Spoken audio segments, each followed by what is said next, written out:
Ku danna subscribe kamar haka, sannan ku danna alamar ƙararrawa domin shi zai ba da dama da zarar mun ɗora bidiyo a ringa sanar da ku. Masu kallon mu, barkanmu da wannan lokaci, da fatan kowa yana lafiya.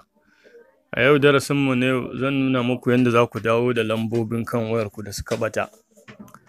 So da yawa akwai akasi da ake samu, wani lokaci hakanan za ka wayi gari ka ga cewa layinka ya tsaya, ya daina aiki, sannan kuma kana da lambobi a ciki, ko kuma wayar taka ta faɗi, ko a sace wayar, Allah shi kyauta. Duk irin waɗannan matsalolin suna faruwa. Idan ko mutum ya rasa, ran shi yana ɓaci, hankalin zai tashi, saboda akwai lambobi na musamman wanda idan ka rasa su ka rasa komai naka. Saboda zamani ya zo yanzu, ba abin da yake tafiya sai da waya. Sannan kuma idan Allah ya sa wata lambar kana da ita, to in ka same ta sau ɗaya har abada kai da wannan lambar ba za ka sake haɗuwa ba, sai dai a waya. To kun ga idan kuka rasa wannan lamba, matsala ta zo kenan babba, sai dai haƙuri. Shi yasa na ga ya dace in nuna muku yadda za ku yi idan Allah ya sa ƙaddara ta faɗa ma layinka ya ɓata, ko wani dalili daga cikin wanda na faɗa ya faru. Duk da yake cewa kamfanin layukan suna yin wani tsari wanda ake ce mai backup, to amma ba kowa ya san haka ba. Wannan da zan nuna muku ba tare da sai kun bi wannan tsarin na kamfani ba, saboda shi tsarin kamfani ga yanda yake.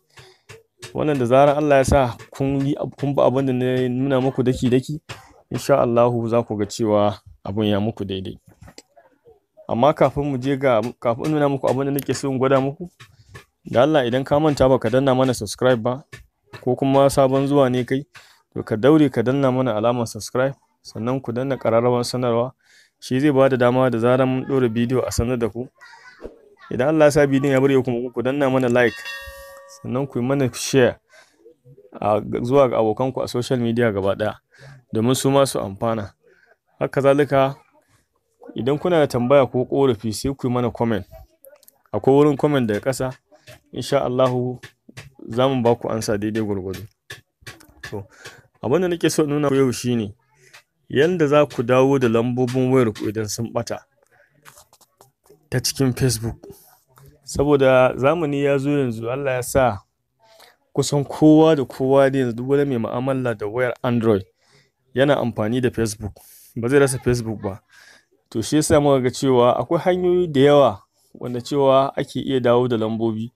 To amma wannan tana ɗaya daga cikinsu, wanda za ku yi amfani da Facebook Messenger, wanda duk wanda ya yi amfani da wannan insha Allah zai ga cewa abin ya dawo yadda ya kamata. Abin da za ku yi shine, kafin hakan ta faru, wanda da yake amfani da Facebook Messenger, da farko sai ya fara bin wannan tsarin. Wanda da yake amfani da waya, farko sai ya fara bin wannan tsarin tukunna.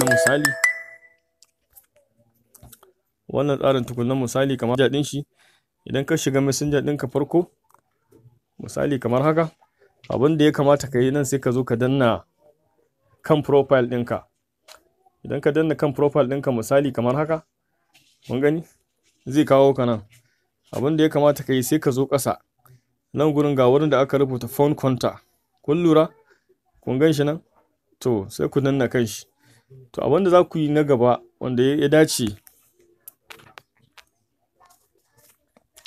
kun gani nan inda aka rubuta update contact ɗin nan, kun gani gashi nan yana on, kun gan shi. To ni na already yana on, amma kai za ka shiga ciki, misali sai ka zo ka danna shi. Ni na yana on ne, wanda nashi yake on, sai wanda nashi yake off sai ya danna, sai ya kunna. Idan kuka danna kuka kunna, shi kenan.